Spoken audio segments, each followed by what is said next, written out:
Fit for Life Radio, episode number 86. Your two regular hosts. You threw me off. I felt like my mic went out.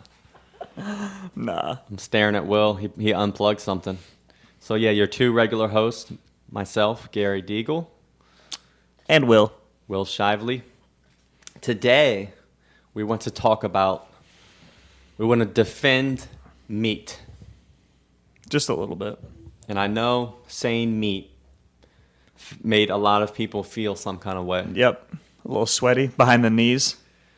So we don't want to get too much into all the environmental and... Yeah, that's a whole conversation for another day. What's the other word I'm searching for when it's like, about killing and... Ethical, all that stuff. So those are different, We're just going to talk science today. things. We're going to talk, food in general. Like when people think, I'm eating healthy, I'm not eating healthy, good food, bad food, which we always talk about. You don't want to label food as good and bad, which you don't.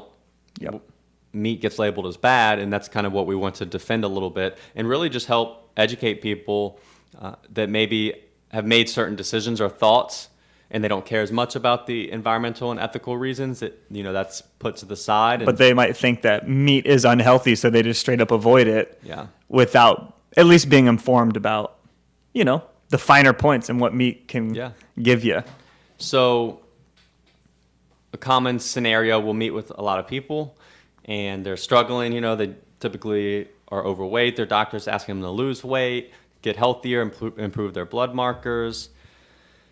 So they start eating healthy, or they think they already do. So when we sit down with people, they'll say this. I mean, this is a common sentence.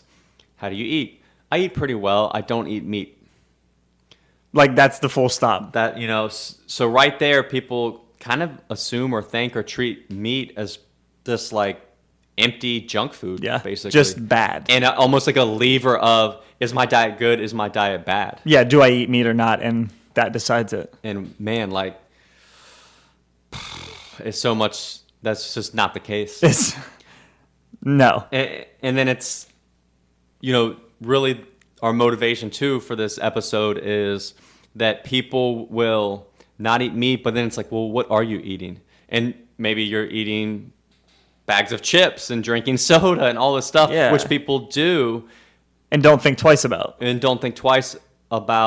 That, but they're not eating meat, right? And it's like, well, now what are you actually eating and getting from it versus what you're leaving out and what are you missing out on? Mm-hmm. So the thing to understand is that meat is not, well, it is a 4-letter word, but it's not this bad word, just horrible thing. It is lots of nutrition. I mean, and I think people think that meat's only protein and that's it. Like you don't really get anything else from it other than bad things, whatever those may be. Like I think it just gets lumped in like, oh, you just get protein and fat from it, and that's all. And understand in the protein aspect, it's a complete protein. So even at that, it's the most bioavailable. You get all the amino acids you need. Your body uses it very well. There's 9 amino acids, essential amino acids your body has to have, and there's ones that it cannot make. You have to get it from food. Meat has those. Now, again, if you don't care to eat meat, we're fortunate in that we have access to lots of different foods, so you can make a vegetarian diet, vegan diet, and get most of what you need. But if you choose not to eat meat, you have to... Your diet's going to be way harder. Yeah, you have to work harder and you have to, check more boxes of making sure you're getting all of these things that may have been no-brainers if you had meat, which is kind of nutritionally complete in a lot of ways. Yeah, and you'll want to have to combine certain foods. You can't just say, oh, broccoli has 4 grams of protein per 100 grams, which first of all, you'd have to eat a ton of broccoli to eventually get 20 grams of protein versus just 4 ounces. I don't think people realize how much it is. When people are like, oh, broccoli's like a decent source of protein. Yeah. Are you sure? Have you eaten that much broccoli before? It's not a complete protein. No. So you could eat all the broccoli you want. You're not actually getting everything you need. The amino acids that you're missing. That's why there's combinations like beans and rice are like the classic in a lot of cultures, because it's a complete protein. And that's a problem when people are skipping out on meat. Most people then aren't going and eating nice combined vegetarian meals of like beans and rice, right? They're just not eating meat, but then they're still eating just cereal and Oreos and soda, and it's just a nutritionally incomplete diet that would benefit from some meat from a nutritional standpoint. Yeah. So now why are people afraid of meat? Where did this come from? Oh God. You have to understand that nutritional science is still like in its infancy. And over time, especially before recent times, there was just very authoritative voices. Yes. Because you just kind of trusted certain sources, and they would make a claim, like back Ansel Keys. He's the worst. And I guess the 70s or so, once he, for whatever reason, maybe ran one little test with one little group and decided fat's bad. Saturated fat and cholesterol were bad for your heart. And then boom, the 80s introduced all these low-fat foods, all this, all that, and now they know that wasn't the case. It's not that simple. It's not cut and dry. But then you have people almost brainwashed over decades. Over how long? Like your parents and grandparents are telling you that your whole life. Like that's what you're going to think, regardless of what you and I can tell them in this moment. They've spent their whole lives having people say that, and that's hard to undo. Yeah. So that's a lot of where it started, because saturated fats in meat. So that must be bad, right? Or then people would say, I'm only going to eat the super lean versions, so only chicken breast and things like that. But we know you don't have to completely avoid saturated fat. A lot of the foods that were then replaced to fill in were like not very nutritional. It would be versions of foods that are like processed and things like that, and then they have to add synthetic vitamins in. Yeah, if you have to fortify something. So that starts to be a big thing. And so again, by leaving out meat and some of the fat meat, which has a lot of what's called fat soluble vitamins. So vitamins that you can only get in fat, and you need fat to kind of process them and digest them, like vitamin A, vitamin D, vitamin K. These are all found in meat. There's vitamin K2 is only in animal products. You can get it from like fermented food like natto, which most people are not going to eat. No, people aren't going to eat that, man. There's just no way. Some sauerkraut. But then even then you break down vitamin K2 into it's a form called MK4, which is only in animal food, which is probably they're finding the one that's most impactful. So it's understanding that. And then the other thing is a lot of like books, and then people will come up with observational studies. So most nutrition, because nutrition is so hard to control, because it's people's lives, and there's just so much and to they're hard to control, and it's eating. It's just kind of like population observational studies, meaning they typically will take 400 people and say, fill out this form, and then 8 years ago, what did you eat most of the time? So then you're thinking back, this, that. And most people would probably have, I'd have hamburgers, and I'd have, this and that. But people also smoke. Yeah, people also drink. Don't exercise. Yeah, people are overweight. They drink. They eat too much. They eat also tons of chips. But for whatever, so when you take these studies, these observational studies, and then all of a sudden you look and you'll say, okay, of these 400 people, oh my goodness, there's 70% of them ended up getting, heart disease. So then here's the thing, and typically it's whoever paid for that study. Always. See who funded it. They can make claims and hypotheses off of this. So if said company, not company, but study is funded by a company like Nabisco, Coca-Cola, who are basically Hershey, dealing in corn syrup. Yeah, so these are, and when you look at processed food, realize that they're mostly made up of wheat and corn and sugar and seed oils. Okay, so these are the companies that make corn, well, corn's a big one because you make the seed oil from it, and you use the grain. Yeah.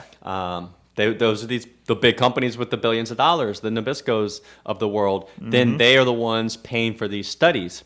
So now, 70% of these people, and they ate meat. Well, these people also could have eaten an apple every day. They also could have brushed their teeth every day. So you literally, if you wanted, could take the study and say, toothpaste causes heart disease. Yeah. Brush, that's how. That's the validity of this type of study. They'll come out and say, they all ate meat, right? Boom, there you go. And then that can be plastered everywhere, and then that's the story that's told. So when they've done same type of observational studies, but on people who, and here's the other thing with most of those studies. Yeah, most of the people were overweight, so they probably ate too much. Especially in the older days, they typically smoked and drank and did not exercise. Right? So all risk factors. The reality is those are probably the reasons for, the heart disease. Yes. And when they've done the same type of studies, but on a population of people who exercised, didn't smoke, these kind of things, there was they can't find any connection to meat being the problem. These people also ate meat, right? So it's probably those other lifestyle factors that are the main contributing factors versus the meat. Yeah. And that's hard to sift through, though, for all of us. To know that, maybe they didn't do that well. You hear like the American Heart Association come out and say, don't eat saturated fat. You're like, oh, okay. Yeah. Then you hear a study came out that said meat causes heart disease, right? But when you start digging, you see, this was from, the saturated fat thing was from one guy with an opinion off of one small study in the 70s, and then it just stuck. Yeah, and then we're just still here. Yeah, and then you see, all these studies are paid for by Coca-Cola and Nabisco, and they sell sugar and corn. Yeah. So, of course, they're not going to want to say anything bad about that stuff, and, hey, let's find another boogeyman. And if you're not eating meat, what does that leave you to eat? All of the other things, other foods. Grain and seed oil-based food. Yeah. Understand farmers. That's why you don't see commercials for fruits and vegetables. No. You don't see commercials for meat because farmers, they're the profit margins for these foods are way smaller. Mm-hmm. They don't have the money to spend. They're just trying to make a living. Make a living, right? So the foods we should be eating, whole, unprocessed foods like meat, fruits, vegetables, things like that, you're not going to have all the marketing for it. They can't compete and pay for all the studies too, like the processed foods, because the profit margin with processed foods in their products are just enormous. Yeah.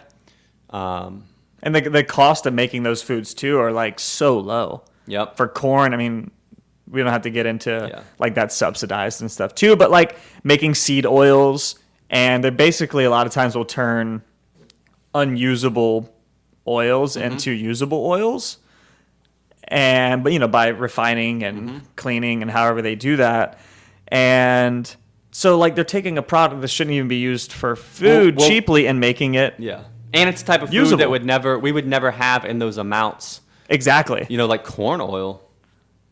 You can't get the oil out of corn without fancy machines, right? Yeah. And then that fatty acid profile of corn oil just never existed in nature for us to have in those amounts. Then they're sitting in a plastic bottle. They get heated. They become rancid. Mm-hmm. Then you take them and put them at extremely high temperatures, and we fry stuff. Break them down even more. And it's probably not healthy, right? Yeah. And their oils, right? They're very easy. They're super calorie dense. Easy to overeat. Overeat. So, yeah. So really the thing we would challenge people to do is really think, man, when I say I'm skipping out on meat, so take a piece of sirloin steak.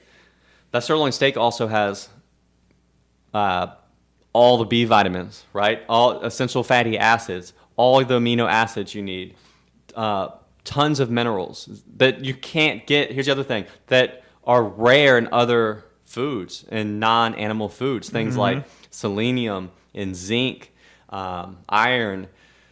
If you know me, you know I'm always on the run, up early and home late, so having a 3-hour morning routine isn't really in the cards for me. What is in the cards is AG1. It's a fast way to get vitamins and minerals I need to perform. I first gave AG1 a try because I wanted a single solution that helps support my entire body by filling in nutrient gaps and simplifying my morning routine. Since drinking AG1 daily, I've always felt strong and energized and ready to attack the day. Not only does AG1 deliver my daily dose of vitamins, minerals, pre- and probiotics, and more, it's a powerful, healthy habit that's also powerfully simple. It's one scoop mixed in water once a day and every day. I know that AG1 is giving my body high-quality nutrition. Every batch of AG1 goes through a rigorous testing process, so you know that it's safe. And AG1 ingredients are sourced for absorption, potency, and nutrition density. AG1 is a supplement that I trust to provide the support my body needs daily, and that's why I'm excited to welcome them as a new partner. Here is your chance to start every day this season with a gift to yourself.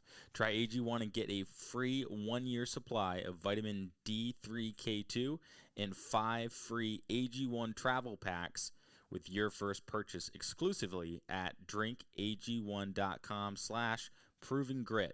That's drinkag1.com/provengrit. Check it out. There's also choline. I think manganese too. Manganese. Minerals, right? Vitamins and minerals. So, okay, now realize I'm not going to have that. I'm going to leave that out of my diet. Okay. You can get these. How do I get these though? Now, but then what are you eating? Because are you still eating cereal that's with fortified? So it's literally stripped of all its nutrition, and they have to fortify it with synthetic vitamins, and it's still not going to have some of those that you're missing out, that you're leaving out on. I mean, which one source of vitamins and minerals would you rather have? Yeah. And meat, typically, it also has, it's a whole food, right? So it comes with water and things like that are going to help you feel full and satiated, whereas the processed foods are engineered to make us want to eat more. Think of the Pringles commercial. Yeah. Once you pop, you can't stop. And you can't. Do you think they want to engineer this food? So you can have 2 and then be like, I'm done. So that you get stuffed on them? No, they want you to eat more, right? So just be honest. Like, yeah, if you're going to not eat meat and you make that decision, then make sure you have a very well-formulated vegetarian or vegan diet. Yeah. Make sure you have to have a plan. The nutrition you need, sticking to mostly whole, unprocessed foods. Otherwise, if you're just not eating meat and then still eating tons of standard American diet processed junk foods in its place, you're making things worse. Yeah. That's not a good diet. Because you're missing all those vitamins and minerals. You're missing out on protein because people's ability to get protein without animal products is just way harder. Like we said, you have to work for it. And if you're not working for it, I guarantee you're not getting enough. Yep. So then, that's already further complicating things because we know you need a certain amount of protein to function. And especially if you're exercising and you're not getting enough protein in, you're really stressing the system in a bad way. Yeah. And realize that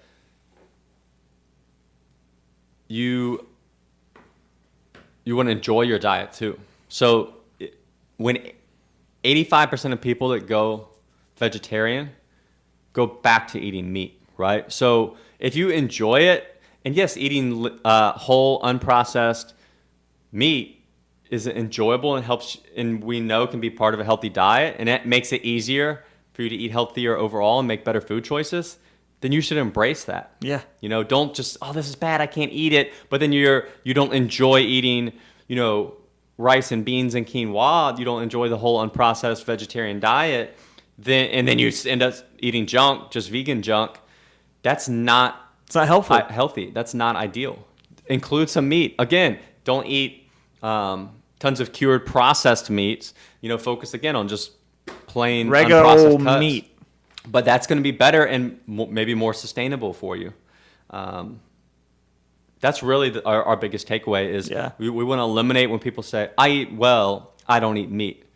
Which you can very well. You can do that. But do you really? Yeah. So because saying you eat salad 3 times a week doesn't even mean you're eating healthy either. Mm-hmm. So I think people think that meat is bad, vegetables are good.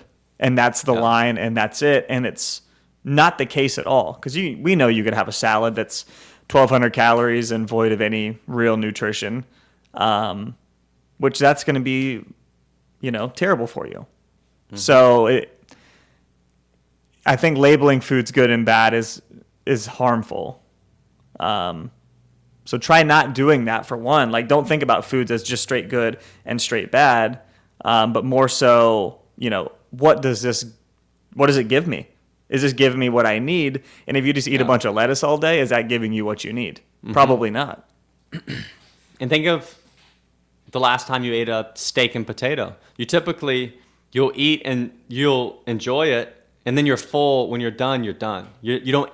When was the last time you accidentally ate 2 more steaks? Yeah. Now, when was the last time you had a birthday cake, you took the rest home, and you ate half and your the cake. intention was one piece, and you end up eating half the cake or the rest of the cake? Yeah. Right? And then right there, you could be excluding the food that is actually more satiating and helps you, get more nutrition and easier to eat an appropriate amount of food intake, but you're including a food that you struggle to portion and doesn't really have much nutrition at all. So, and just for example, about protein being more, meat being more than just protein. So you have beef, which also has significant amounts of iron, creatine, CLA, selenium, vitamin B12. All of these are very hard to get anywhere else. Yeah. Salmon, omega-3, potassium. That's another thing people don't realize. All meat, especially beef and salmon, is very high in potassium. Mm-hmm. Also, plant foods too, especially like potatoes and tomatoes and things like that.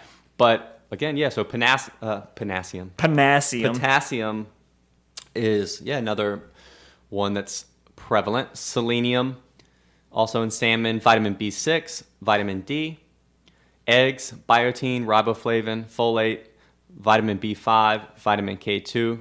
Technically, an egg, I think, has almost basically everything. A little bit of everything, because if you think about it, it's all the nutrition needed to grow a baby chicken into a grown chicken. So, and then pork, phosphorus, thiamine, riboflavin, selenium, vitamin B6. It's also very high in vitamin B1, which is the one B vitamin that it's thiamine. People can sometimes come up short on that.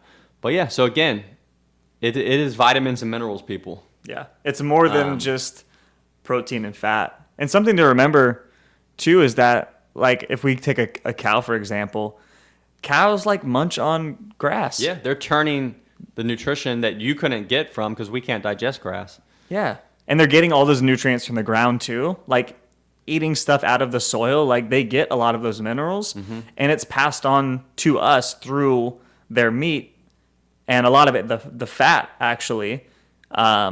So, like, we're getting, we'll say, mm-hmm. I guess, scraps for us, but they're able to turn it into something usable and give us almost everything that we would need. And the fun thing is, if you go to something like Chronometer, plug in foods, look at their micronutrition, you'll see that plants and animals foods, animal foods are very complementary of each other.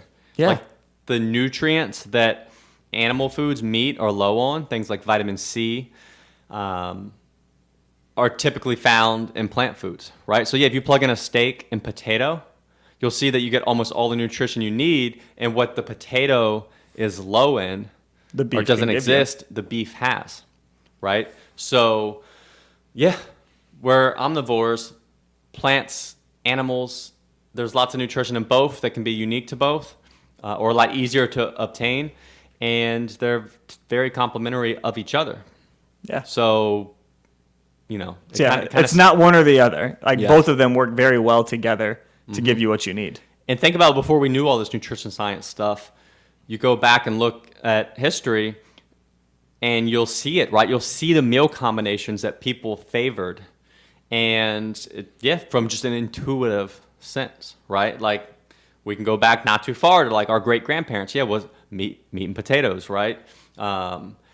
You can go back to, like, culturally, look at Asian cultures with sushi and rice, so fish and rice. Yeah.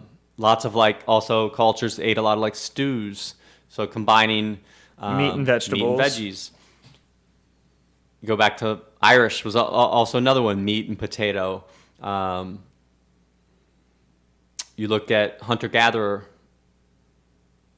populations. Yeah. They all prefer both, right? So when they can have meat, they have it. When they can dig up plants, they have that as well, and they typically combine them into a meal.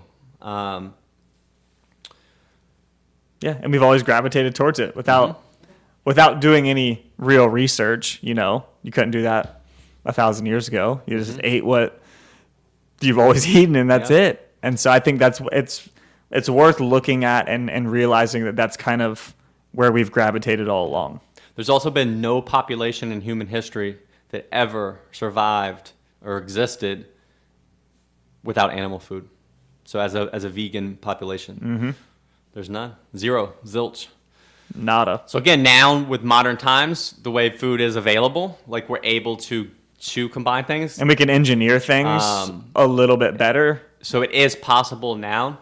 And that is the biggest challenge going forward is with such a huge population and one of the knocks on meat is, not everyone on the planet would have access to it or could afford it. So some people feel some kind of way about that and they want it to be fair for everyone and the whole population to have the same diet. So that's where meat can get nixed or, have a huge argument against it. But if let's take away the whole human population and look at the individual. One person. And it's, pretty well accepted that in that case and scenario on optimal health, meat is needed as part of that. It's up there. Would you ever eat lab grown meat? I was looking at it yesterday. I've seen the science on it. It's pretty interesting. I would eat it. I would try it. I still just don't think that it would be just like they just recently. Of course, this one was more obvious, but they tested some of the. Was it the lab-grown meat they tested, or it was the Beyond Meat stuff? It was Beyond Meats. Yeah, they tested the fake meats and found out, they don't have the same nutrition value as regular meat. Regular meat. Surprise, so I would be interested to see if the lab meat, was some deficient somehow. Because that's what I'm curious about. Because like you said, the cow is eating the grass, and that's how they get all those nutrients. And process the nutrients, and it goes into their meat and fat. And if we're cutting out that part of the process, what are we going to be missing? Because the protein and fat will probably still be there, most likely. Yeah. But those other things, like we just talked about through this whole episode, are the important piece of the puzzle. Yeah.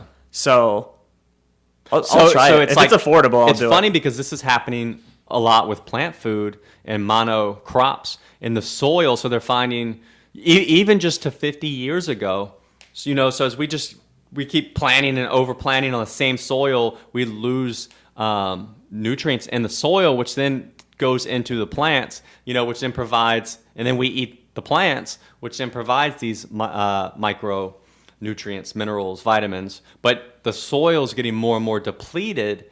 And so therefore our food, the same food, is getting less and less nutritious. So then we're still eating and getting macronutrients and calories, but having issues, right?